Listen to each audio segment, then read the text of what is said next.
Welcome back to Mount Smart Stadium. Now, this is the point of the show where we would have liked to have brought you actual pictures of Tool and Rammschteen, but both of them decided they didn't want to be shown, and there are some quite strict media rules about covering the big day out, so I have decided to fill the gap with this artist's impression of what a pivotal moment in Rammsteen's show looked like. This is the lead singer before the crowd, and he shot a flamethrower at this cauldron that contained the bass guitarist, and there was quite a profound ejection of flame. It was amazing fireworks. It's just a shame that you couldn't be there, and it's a shame that they didn't want to be shown. But nevertheless, hey, it's no great shakes, but it'll have to do.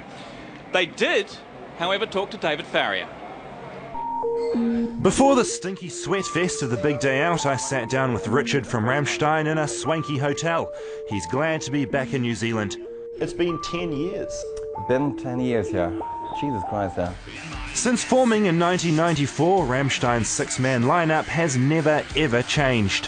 How do you remain friends with those guys for that long? I don't think you can actually remain friends, you know, it's becoming something else, almost like, you know, becomes like, I don't know, family. A family who recently made a porno together. Their video for Pussy featuring all six band members having sex with real German porn stars.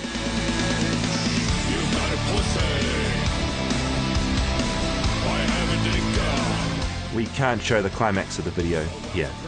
I guess, like, you know, something about shooting a porn and like... Something new? Something in the band situation everyone dreams of, kind of. There's always a dream about it, everyone talks about it, nobody has done it, kind of. Well, just, yeah, let's do it. Just a little bit,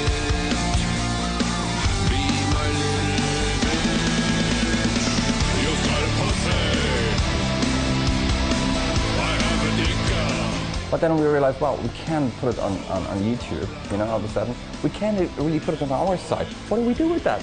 You know, we have this video. You put it on a porn site. Exactly. The video, hosted on a porn site, got 14 million hits in 2 weeks. Success. Germany is known for engineering, you know, the discipline, you know, but not about the humor, obviously. But there is a lot of humor in us too. It's important that, you know, I think we're right now living in a generation that we overcome the past of the Second World War, kind of, you know. I mean, we still have it in us, but I see like the generation, my children, they're just away, and I think it's a good thing, you know, because there was a lot of guilt in us over years and years and years, and I think we're past that right now. But the most fascinating thing about this band, how they sing primarily in German, but are listened to by millions who don't know a word of German. Overall, it's because they do things big, from the porn, to the music, to the live show. We thought, well, Rammschteen will never reach the point of mainstream because people will not understand the language. But all of a sudden, when you play it as big as we played last time, all of a sudden it becomes an opera, where language doesn't matter anymore, because in opera you listen to Italian or German or whatever. Opera and Rammschteen, two words you never thought you'd hear together. David Farrier, Free News!